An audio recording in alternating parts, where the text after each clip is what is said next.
All right, let's jump right in. We're all trying to navigate this flood of information every single day, and it really feels like we're fighting a very modern war against disinformation. But what if I told you the playbook for this war wasn't written last year, or even 10 years ago, but a full century ago? So, this is what millions of Russians heard on February 24th, 2022. This was the official reason given for the invasion of Ukraine. It framed the whole thing not as an act of aggression, but as a kind of rescue mission, a necessary humanitarian act. And right there, that's the core of the mystery we're looking at today. Because when international groups looked into these claims of genocide, they just couldn't find evidence to back them up. So how does that happen? How does a story, one that seems disconnected from the facts on the ground, become so powerful it can justify a war and get huge public support? To really get this, we have to stop thinking about a logical debate, a battle of facts and figures. The source material for this whole explainer argues that the real battlefield, it's in our heads. The targets are our emotions, our memories, and our very sense of what's real and what isn't. So, to understand the tactics being used right now, we have to go back, way back. We need to open up the original playbook for information warfare, a playbook that's been tweaked and perfected for over a century. What you're looking at here isn't just a random list of acronyms. It's a family tree.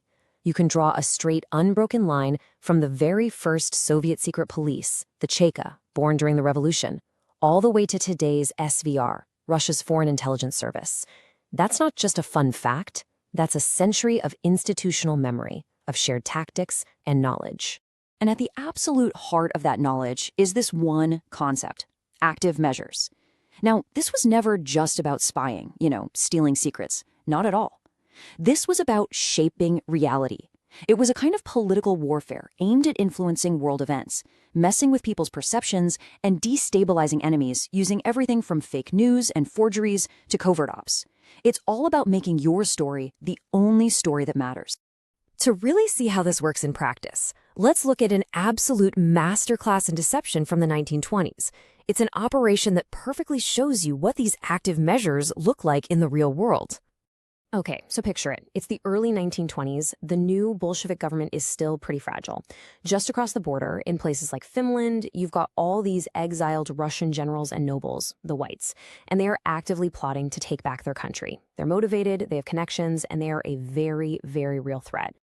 Now, the Soviet secret police, the OGPU, they could have tried a direct assault, but instead they picked a much smarter and way more devastating weapon: a giant, carefully constructed lie.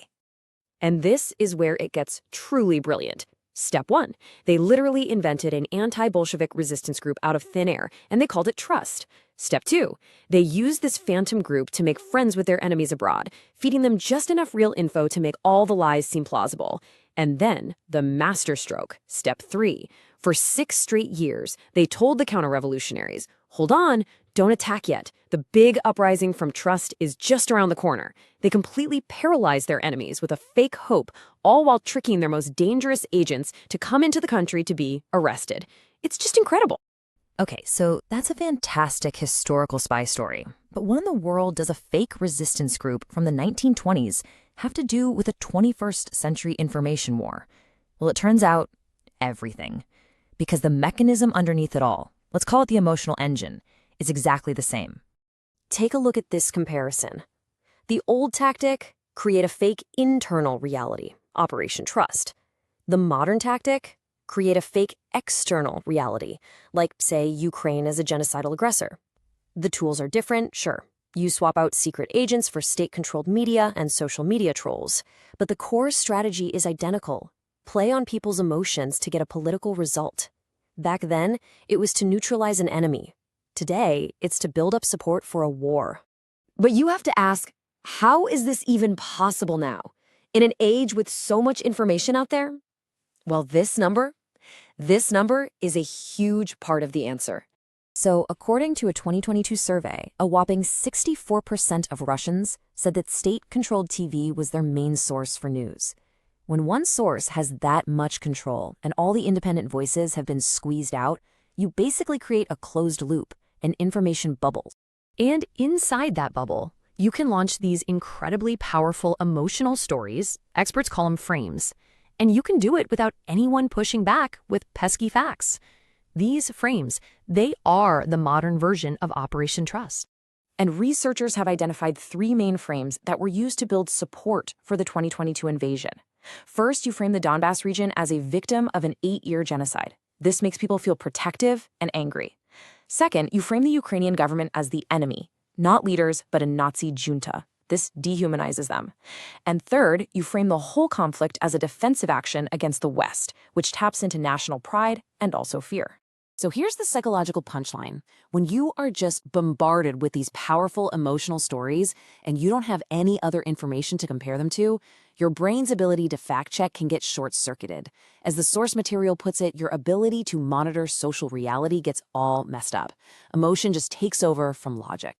And that brings us full circle. We can literally see this straight line connecting the secret operations of the Cheka 100 years ago to the high-tech digital information warfare we see all around us today. I mean, the technology is, of course, worlds apart. The OGPU had to rely on really slow, risky methods, smuggling agents, passing secret letters. Today, you can get the same effect in an instant with a coordinated social media blast and the nonstop power of 24-hour state television. But, and this is the key takeaway, the basic strategy has not changed one bit. It is still about manufacturing a reality. It's about bypassing our critical thinking and going straight for our deepest emotions, our fears, our pride, our anger, our hope, to make a complete work of fiction feel more true, more real than the actual messy truth. Which leaves us with a really big question. And it's not just about one country. It's about all of us. We used to think that having more information, the entire internet in our pockets, would make us wiser. Harder to fool. But is that really what happened? Or have these same timeless techniques, now supercharged with new technology, made us more vulnerable to deception